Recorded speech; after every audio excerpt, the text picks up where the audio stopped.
The young and reckless GLOKK40SPAZZ, artist out of Atlanta, Georgia, that was making waves, even being locked up a couple times. It never stopped his momentum. It put it at a halt, but it never full on stopped it. Fast forward August 2022, he is back where he started, in jail, after having a hot streak of drops and just people tapping in with his music, going crazy. What if August 2022 never happened? What if Clout had the time stone and went back in time? Today we're gonna be talking about what if GLOKK40SPAZZ signed to Opium. It's rewind time. I got the time stone. We're going back to July 2022. Opium J still sends out that message to Glokk40. Him and Glokk are actually gonna talk business in the DMs. I'm knowing Glokk is gonna want to get everybody signed, not just himself. Glokk is still gonna post the DMs on his story, getting the sparks running, all that. A lot of people said, oh, the reason why Opium didn't sign him was because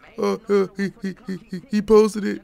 No, it didn't affect the mysterious, none of that. If anything, it gave him more clout than ever. I want Glokk40 to be the black sheep in Opium. He don't fit the aesthetic exactly. He gonna be the hardest one, the hardest body in the group. And if I was Carti, I would have bought in. Buy into EBG. Do what Young Thug did with 4PF, how 4PF is under YSL. Do the same thing, Opium, and then EBG Records under Opium. It would work perfectly. Get all the prods, El Chapo. I would love to hear El Chapo and Ken Carson work. That would be crazy. After this, Jay's gonna make his little tweets, the same tweets that he made. Glokk40 and the Homicide Gang gonna reply in them comments the same shit. You say anything, which is kind of facts because he's co-signing Netspin as we speak. August is the month where we make some big changes and where this timeline branches. So Don't Get Took Off 3, probably one of my favorite Glokk albums. He did not miss on this whole album. Is not going to drop because this is the month where Glokk gets locked up. We don't want that. Near the end of August, he is going to sign and he won't need to rob nobody. He will not. I know he got a song called Rob Before I Rap, but if he was with Opium, he would not need to do any of that. He could just rap about it, tell folk tales. Don't Get Took Off 3 is going to be Glock's breakout album that he's not gonna drop for months. He's gonna keep saying, oh, this is dropping, it's gonna drop, y'all, but it ain't gonna drop. They gonna be hoeing us just like how Ken Carson was hoeing us with A Great Chaos, or Long was hoeing us with no stylist. Still not gonna have any features. We gonna keep it still him by himself, simple, clean, El Chapo prod, all that. But he's just gonna tease this way more. Y'all remember my What If So Fago signed the Opium video? Yeah, we gonna branch this in that kinda too.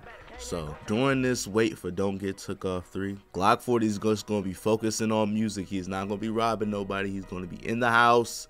He gonna basically become a Discordian, just making music doing him. But before his drop for Don't Get Took Off 3, he is gonna get a featured song hit by none other than his boy, the nigga he's been hanging around with for a minute now, So Fago. He's basically gonna have the hell yeah that Ken Carson had, but it's gonna be a way better song, way harder. To be honest, I did not like Hell Yeah by Ken Carson and So Fago. I thought that shit was booty butt cheeks garbage, trash. Look, Fago and Glokk is gonna have a breakout single before Don't Get Took Off 3. I don't know what kind of sound it would have, because during this time, Fago was doing all that experimental, I'm a pop artist now, I'm not whatever he was before. I don't know if you would go back to that on this Glokk song, or Glokk would try to hop on some plug shit. I don't know. I don't know how this song would sound. It could go many different ways. He drops the feature with Fago, leading into October, the scary month, the Opium month, and this is when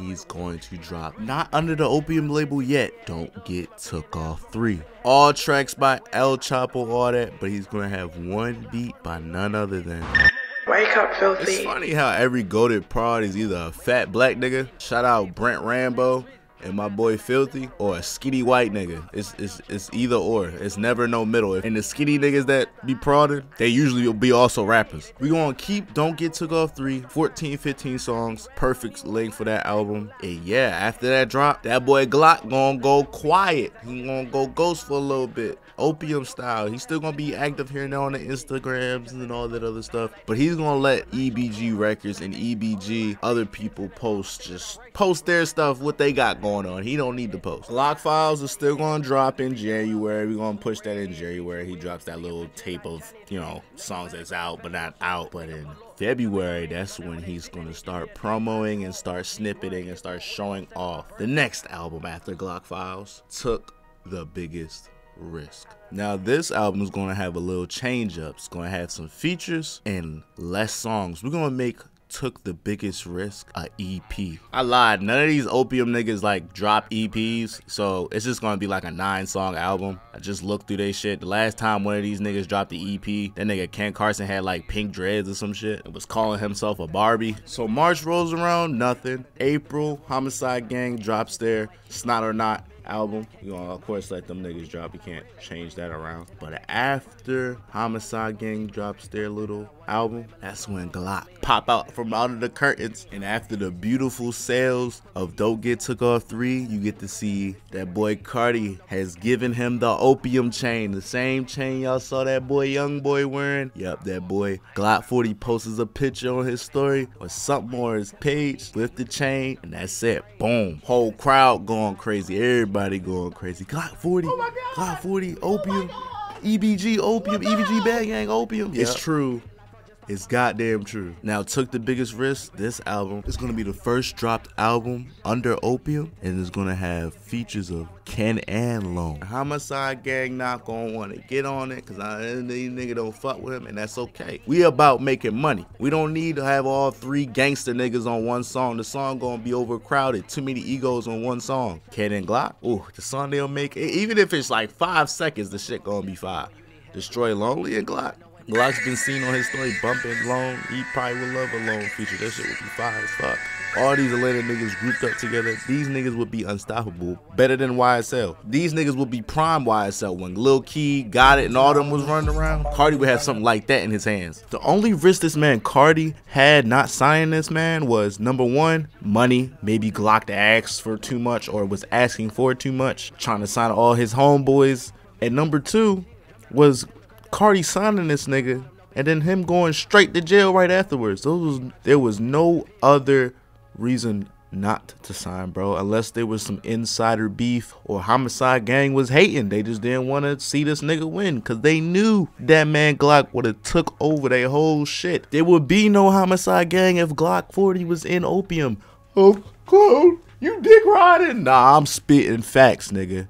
GLOKK40 does everything Homicide Gang can do or do 10 times better. But let me know if you rock with the video. My name's Saint Clout. If y'all want more what ifs, y'all gotta like this up, man. Show me some love, man.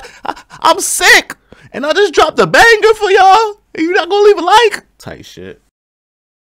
Oh shit, I just had a kid.